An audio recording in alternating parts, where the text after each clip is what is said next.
Tired of the same old at business events? Well, this is not the same as last year.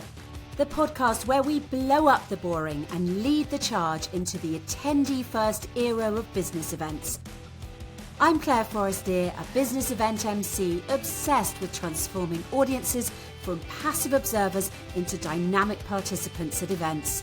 Each week we'll challenge the conventions, share actionable tips, and hear from fellow event rebels who are mastering the engagement game. Imagine your attendees begging for more after your next event.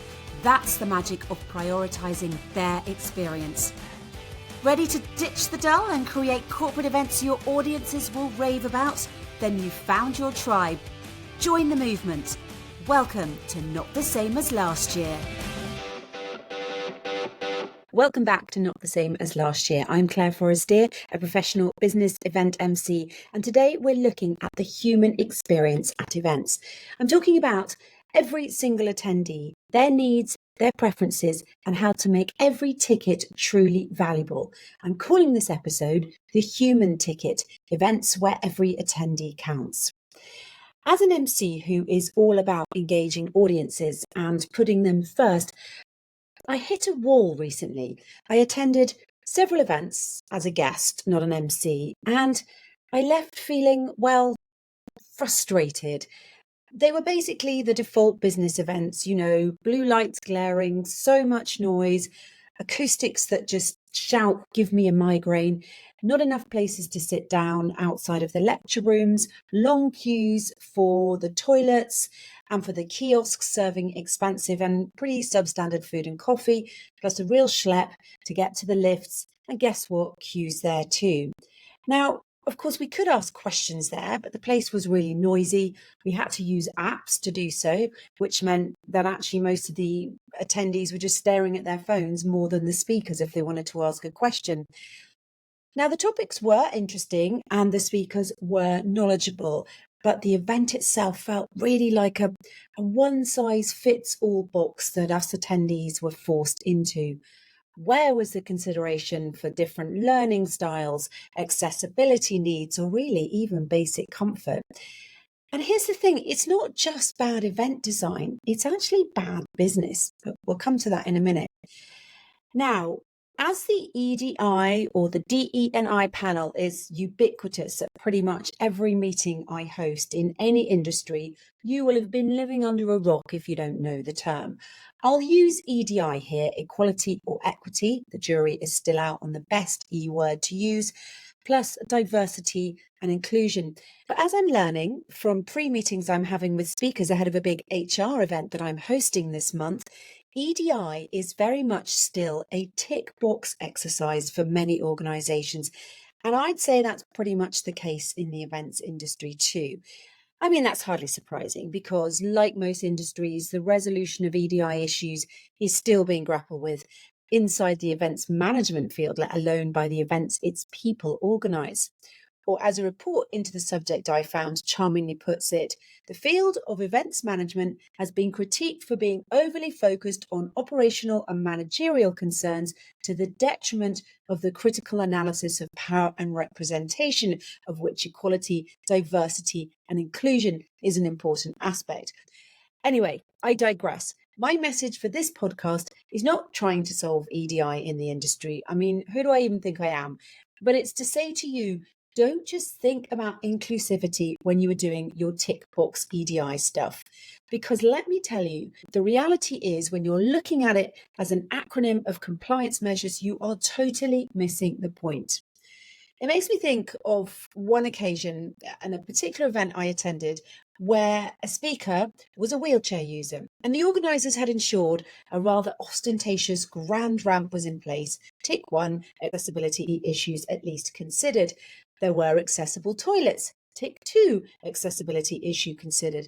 But they were located at the far end of the vast hotel complex where this event was happening. And the entire floor to get there was covered in very thick, plush carpet, which wheelchairs don't like. So it turned a simple bathroom break for this speaker into a serious odyssey. And that's not all.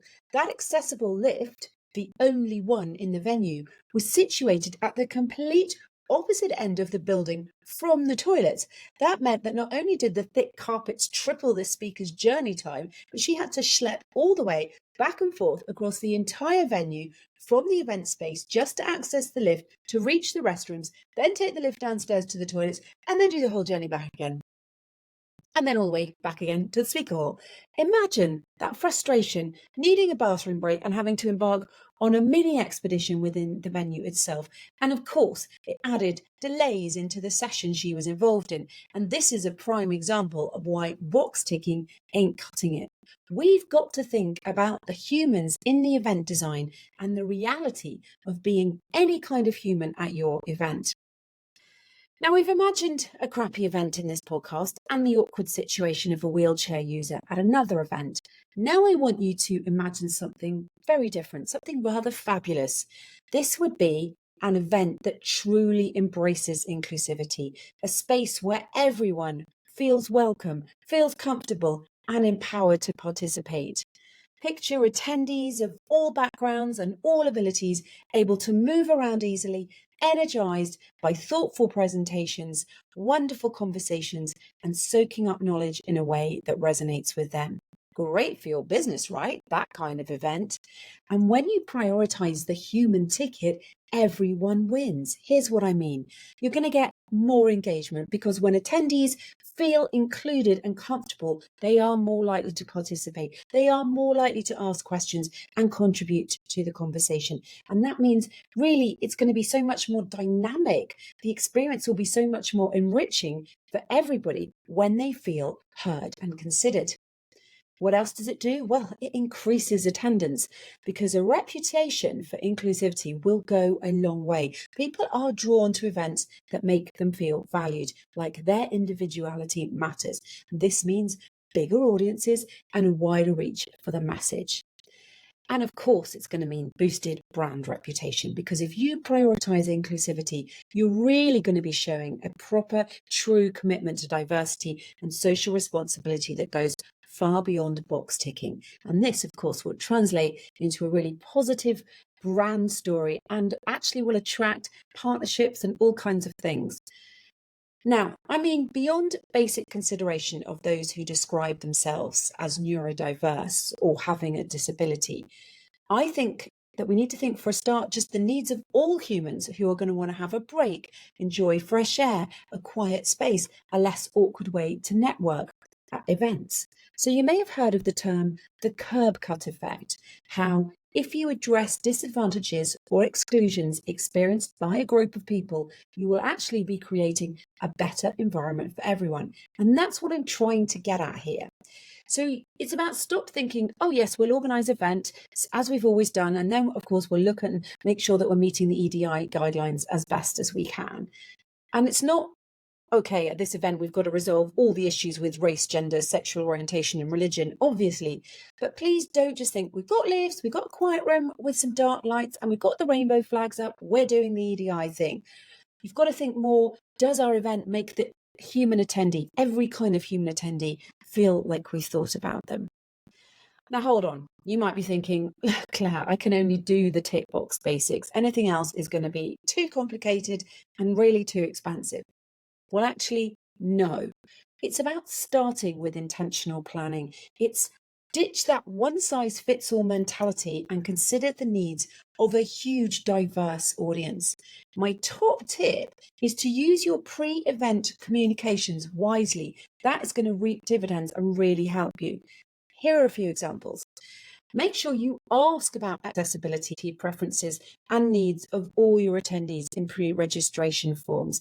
And it's not just going tick this box if you have an accessibility issue. It's about open communication. It's actually frustrating to always have to go, well, that doesn't really fit me. I'm going to have to contact them and tell them that actually I can't use this kind of toilet. I need that kind of toilet, and heavy piles are a problem for my wheelchair and so on. If you've given them the opportunity and you've actually said, do you have anything else that we could do for you that would make this better for you? How lovely to be asked that. It's going to really encourage your attendees to share if they've got any needs. And it really makes a world of difference if someone asks you that question. Now, in an ideal world, the dates of religious days in the calendar should always be considered when planning your events in the first place. But even if, say, that was out of your hands, don't forget on the forms that you send out to ask people about religion, cultural differences in, say, their dietary requirements, those kind of questions, because certain foods may be against religious law to eat at the time of your event. Again, if you're just asking attendees to tick gluten or dairy free or vegetarian, it's not enough. And also, don't be afraid of technology to help you be more inclusive, because even at its simplest, tech can mean just, you're recording key sessions. So you're allowing some access to attendees who weren't able to attend or who just couldn't be at every session that day. And as well, live captions at in-person events are so good. They're incredibly valuable for anyone hard of hearing. And also, all your content is then available in text form for you to use for post-event stuff and marketing. I think as well, the other thing you've got to do is provide a variety of different session formats. So you're including breakout spaces, quiet zones, comfy seating areas, enough toilets and cloakrooms, and easy access to free water. That is a basic that gets missed too often.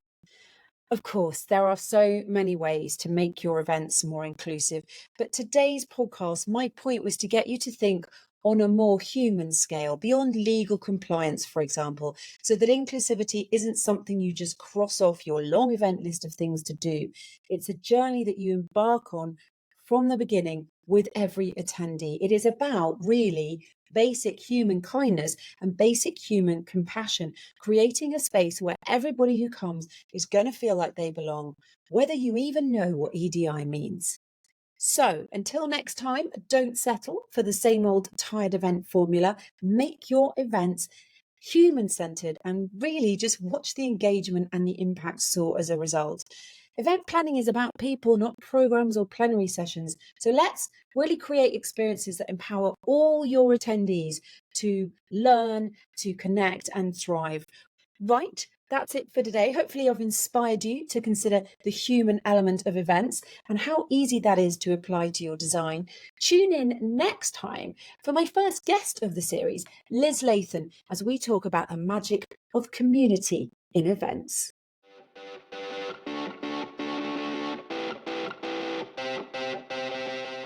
And there you have it. I hope you're inspired to revolutionize the attendee experience at your next event. Ready to dive deeper? Download your free guide, 5 Ways to Elevate Your Attendee Experience Without Breaking the Bank. The link is in the show notes. Subscribe to Not the Same as Last Year podcast, connect with me, Clare Forestier, on LinkedIn, or visit my YouTube channel for even more tips and insights to make your events a hit with your attendees. Don't forget to leave a review wherever you get your podcasts. Your feedback is going to fuel my mission. Stay tuned next week for another episode packed with inspiring ideas and practical strategies to put your attendee first.